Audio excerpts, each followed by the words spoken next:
Hər kəsə salam. Gəlin bu dəfə də sizlərlə bu yayın həqiqətən də çox favori olacaq markaların bu yaza özəl hazırladığı xüsusi şlyapanı birgə hazırlayaq. Bunun üçün bizə kağız ip ya da rafya lazımdır. Sehrli halqamızı yaratdıqdan sonra məndə kağız ip olduğuna görə içərisinə 10 ilmək atıram. Əgər sizdə rafya ipdirsə 8 ilmək ataraq işinizə davam edə bilərsiniz.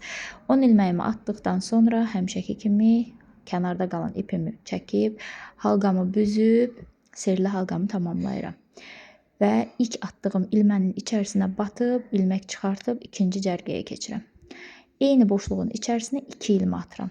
Artıq ikinci cərgədə hər ilmənin içərisinə 2 ilmək toxuyaraq ikinci cərgəmizi də belə tamamlayırıq. Amma cərgələrimizdə başladığımız və bitiş nöqtəsini itirməmək üçün xüsusi işarətləyici əlavə etməyimiz lazımdır. Əgər sizdə işarətləyici yoxsa, başqa bir rəngli ipdən də istifadə edə bilərsiniz. Bütün ilməklərin içərisinə 2-2 bataraq bu cərgəmizi tamamlayıb gəlirik. Üçüncü cərgəmizdə isə işarətləyicimizi çıxardıb ilk atdığımız ilməyin içərisinə yenidən 2 ilmək ataraq üçüncü cərgəyə keçirik. Bu dəfə artıq 2 cüt, 1 tək olaraq davam etməliyik. Növbəti gələn ilməyimizin içərisinə tək bataraq sıramızı bu qayda ilə davam etdirəsiyik. Dördüncü cərgəmizdə isə artıq təklilərimizin sayı artmağa başlayacaq. Bu dəfə artıq biz bir tək yox, təklərimizin sayını 2-yə çıxardıb bir cüt, 2 tək kimi davam etməliyik. Bu qaydanı sona qədər davam etdiririk. Və hər dəfə növbəti cərgəyə keçəndə təklərimizin sayı artır, cütlərimizin sayı isə azalır. Normal qayda olaraq şlyapa ölçülərimizdə biz 16 santıma qədər ölçümüzü böyüdürük, baş ölçümüzü. Mənim bu dəfə yenə də istifadə etdiyim ölçü 16,5 olacaq. Bunu da sizə 16,5-17-dir belə deyim, sizə göstərəcəm. Və bundan sonra artıq heç bir artırma etmədən bütün ilməklərin içərisinə tək bataraq şlyapamızın kənar hissəsini yaratmağa başlayırıq.